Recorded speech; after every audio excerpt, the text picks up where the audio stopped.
ప్రభుత్వ కళాశాలల్లో నిష్ణాతులైన అధ్యాపకులతో నాణ్యమైన విద్యను అందుతుందని విద్యార్థులు సద్వినియోగం చేసుకోవాలని కరీంనగర్ జిల్లాలోని కలెక్టర్ పమేలా సత్పతి అన్నారు. పట్టణంలోని ప్రభుత్వ మహిళా డిగ్రీ కళాశాలలో విద్యార్థులతో ఏర్పాటు చేసిన సోషల్ సైన్స్ ప్రదర్శనలను కలెక్టర్ ప్రారంభించారు. అనంతరం ఏర్పాటు చేసిన ఫేరియో ఫెస్టా కార్యక్రమంలో విద్యార్థులతో మాట్లాడారు. ప్రభుత్వ మహిళా కళాశాలలో 2700 మంది విద్యార్థులను అభ్యసించడం గొప్ప విషయం అన్నారు. వీరంతా విజయం సాధించి వివిధ రంగాల్లో స్థిరపడాలని, తోటి మహిళలకు ఆదర్శంగా నిలవాలని సూచించారు. ఆర్థికంగా బాగుంటేనే మంచి చదువు చదవగలమని భావన వినబడాలని అన్నారు. ప్రభుత్వ రంగంలో అన్ని రకాల సౌకర్యాలతో కూడిన విద్య అందుబాటులో ఉందన్నారు. జిల్లా యంత్రాంగం తరపున కళాశాలకు సహకారం అందిస్తామని పేర్కొన్నారు. ఇంటర్ విద్యార్థులు ప్రభుత్వ మహిళా కళాశాల ప్రాంగణాన్ని సందర్శించేలా చూడాలని బాలికల అభివృద్ధి అధికారి కృపారాణి ఆదేశించారు.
Of today's event.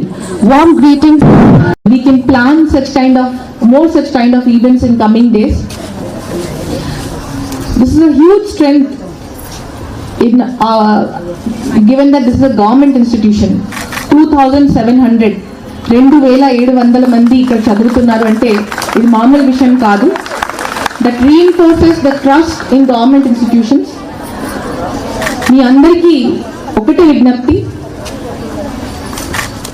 you are not just any student. You are torch bearers, you are role models for students belonging to the majority of the socio-economic strata. ఇది ఎందుకు చెప్తున్నానంటే చాలా మంది పిల్లలు మిమ్మల్ని చూసి ఇన్స్పైర్ అయ్యి ఒక ప్రభుత్వం ఇన్స్టిట్యూషన్, స్కూల్ అయినా, కాలేజ్ అయినా, యూనివర్సిటీ అయినా చదవడానికి సిద్ధంగా ఉంటారు. వాళ్ళందరి కోసం మీరు ఒక రోల్ మోడల్ అన్నమాట. మీరు మంచిగానే చదివి ప్రతి రంగాల్లో విజయాన్ని సాధిస్తే మిమ్మల్ని చూసి వాళ్ళు డెఫినెట్గా ఇన్స్పైర్ అయ్యి, అంటే ఈరోజు ఎట్లయింది పరిస్థితి అంటే డబ్బులు ఉంటే మాత్రం చదువు ఉంటుంది అనేది ఒక అపోహలు వచ్చింది. ఇది ఎందుకు అపోహలు అండి? I truly believe that this is a myth. ఎందుకంటే I have studied in a public school. I have completed my engineering in a government engineering college. Entire association has been with government kabatti I know that the quality of education in government institutions is really good. And more so faculty vaatiki chuste I definitely should appreciate, because private lo ishtam vachinattu faculty lu తీసుకుంటారు. కానీ government అంటే faculty ఎట్లా ఉంటారంటే చాలా వాటి